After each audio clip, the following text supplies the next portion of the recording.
जी मुझे पार्लर जाना है। गणेश जी मुझे पार्लर नहीं जाने देते हैं। क्या मैं अच्छी दिखना नहीं चाहती हूँ? मुझे भी अच्छी दिखना है। गणेश जी मुझे पार्लर जाना है। ये कहना है सावित्री का। जी सावित्री को एक नया भूत सवार हो गया। नया भूत नहीं, उसको काफ़ी लोग कहते हैं कि पार्लर जाया कर। और जो गणेश कहता है कि लिपस्टिक लगाने पे तुम सुंदर नहीं लगती हो, तुम ऐसी ही अच्छी लगती हो। तो पता नहीं अब सावित्री पे ये भूत सवार हो गया कि उसे पार्लर जाना है। अब ये पार्लर सही में जाना है कि कोई कंटेंट उसको मिल नहीं रहा है तो पार्लर, क्योंकि अब भगवान का खत्म हो गया, गणेश जी खत्म हो गए, सारे पूजा पाठ खत्म हो गए, लाडू की बीमारी खत्म हो गई, चिंटू का सारा हो गया, या तीसरा महीना चल गया, चौथा महीना चल गया, 12वां 13वां सब निकल गया। तो अब कुछ ना कुछ तो बहाना चाहिए। तो अब नया बहाना आ गया ये पार्लर जाने का। तो आज सावित्री जो मिनी ब्लॉग कल डाली थी उसने, तो उस मिनी ब्लॉग में वो कहते हुए नजर आया। तो इसका फुल वीडियो आएगा, मगर जो शॉर्ट शॉर्ट वीडियो डाल रही है वो वीडियो का मैं आपको बता रही हूँ कि मुझे पार्लर जाना है, मुझे भी सुंदर दिखना है, मुझे सुंदर रहने का पूरा हक है। जी बिल्कुल हक है। मगर सावित्री जी खाली पार्लर जाना ही सब कुछ नहीं होता है। मैं आपको एक बात बताती हूँ कि पार्लर जाने से कोई इंसान सुंदर नहीं बन जाता और कोई इंसान गोरा नहीं होता। पहली बात तो ये, क्योंकि आजकल 2-4 दिन से आप वीडियो एक लेके आ रहे हो कि लोग मुझे काली काली काली कहती है, काली भैंस कहते हैं। तो मैंने भी वीडियो में आपको कहा था कि काली भैंस तो कोई नहीं कहता। मेरे को ऐसे कोई कमेंट में नहीं दिखा। काली जरूर बोलते, वो भी इसलिए बोलते तुम्हारी हरकत की वजह से। अगर तुम हरकत इतनी गंदी और बकवास और इस तरह झूठ ना बोलोगी तो तुम्हें कोई नहीं कहेगा। तुम्हारे जैसा कलर मेरा सेम है, हमें तो कोई ये सब मैसेज में नहीं कहता है। तो इसीलिए एक तो मैं ब्यूटिशियन भी हूँ, तो मैं आपको पहले ये बता देती हूँ कि पार्लर पे आप जाते हो, अगर आप फेशियल करवाते हो तो केवल ग्लो आता है फेस पे। फेशियल करवाने से पहली बात तो गोरे नहीं होते। अगर सब गोरे होने लग जाते तो सारे के सारे काले। और मैं भी दिन रात पार्लर में बैठ के अपने आप को रगड़ा रगड़ा के गोरी हो जाती। तो सबसे पहली बात कि फर्स्ट कि आप पार्लर जाने से आप गोरी नहीं होगी, केवल आप फेशियल करोगी तो आपके फेस पे ग्लो आएगा। और जी जो मैं आपको एक और बात बताती हूँ, अगर आप कोई फेशियल करवा के आओ, कोई ट्रीटमेंट करवा के आओ, तो उसको आपको अपने ऊपर ध्यान भी देना पड़ेगा, जो आप बिल्कुल नहीं दे सकती हो।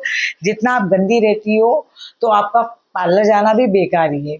रही बात, हाँ थ्रेडिंग बना लो, आप 10-20 रुपया खर्चा कर सकती हो थ्रेडिंग वगैरह में, क्योंकि जिस तरह के आप कपड़े परचेज करती हो, क्योंकि आपके पास दुनिया भर के पैसे होते हुए भी आप जिस तरह के टी शर्ट पैजामे सूट खरीदती हो ना, छपड़ियों की तरह, वो बिल्कुल भी अच्छे नहीं लगते। वरना आपसे भी कम पैसे कमाने वाले ब्लॉगर किस तरह रहते हैं, आप जरा जाके उनकी वीडियो देखो कि वो किस तरह से तैयार होते, किस तरह से कपड़े पहनते।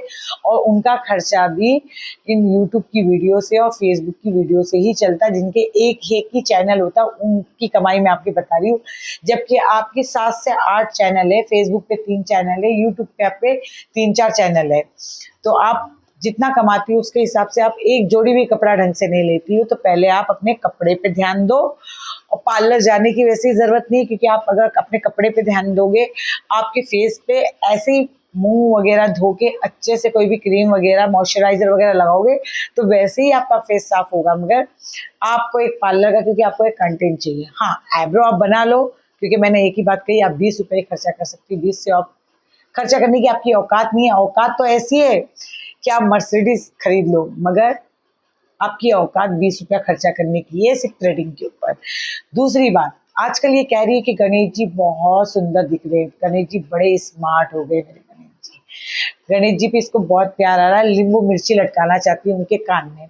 तो पहले तो मैं तुम्हें ये कहती हूँ, तेरे पति को कोई नजर नहीं लगा सकता है। तेरे पति की शक्ल ही ऐसी कद्दू जैसी है कि कोई औरत और कोई लेडीज उसको पसंद ही नहीं कर सकती। अगर उसको पसंद करती तो वो 50-55 साल तक वो कवारा नहीं बैठा होता, और 50-55 साल के बाद तू नहीं उसे मिलती। तो इसलिए तेरे पति को तो कोई नजर नहीं लगाएगा, ये तो मुझे पता है। बाकी इसने आज एक फोटो में लिखा है दोस्तों कि मैं कैसी लग रही हूँ। तो जो चश्मा तूने तेरे पति का लगाया है उसमें तो सच बता रही, तू अंधी ही लग रही है। तू चाहती है कि मैं तैयार हूँ, मैं अच्छे से रहूँ। तैयार और अच्छे से रहने से पहले अपने घर को साफ कर, अपने किचन को साफ कर। जहाँ तेरा घर और किचन साफ दिखेगा ना, तो अपने आप ही साफ सुथरी रहना चाहेगी, क्योंकि जो इंसान घर अपना साफ सुथरा रखेगा ना, तो वो अपने आप को भी साफ सुथरा रखेगा। तो तुम पार्लर जाओ या कहीं भी जाओ, जब आप अपनी घर की गंदगी साफ नहीं करोगे, तो आप अपने मन की और तन की गंदगी कहाँ से साफ करोगे।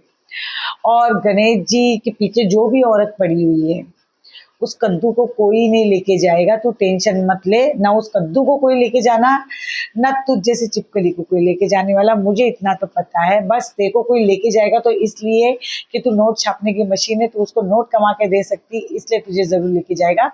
बाकी तू ये बकवास करना बंद कर दे। और रही बात, एक ही बात कहती है कि मेरी बेटी के साथ मैं कहीं भी निकलती हूँ, मेरा टाइम ऐसे निकलता मुझे पता ही नहीं चलता। मेरी बेटी ना, कोई भी गाना बज रहे हो तो जे जे जे जे जे जे करती रहती है।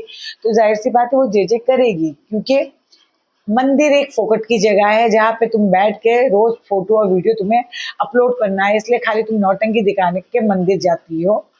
और मंदिर एक ऐसी जगह होती है कि आप पूजा पाठ करने जाते हो, ना कि उसका तमाशा बनाने में। आप जितनी बार मंदिर जाते हो, आगे कम से कम 1000 फोटो आप डालते हो, तो आप मंदिर नहीं जाते हो, आप मंदिर के नाम पे भगवान का तमाशा बनाने जाते हो। एक दिन कोई मंदिर की फोटो डाला, मैं समझती हूँ, मुझे पता है कि आपको फेसबुक पे खूब सारी फोटो डालनी होती है, फोटो पे आप लोगों को पैसे मिलते हैं। हम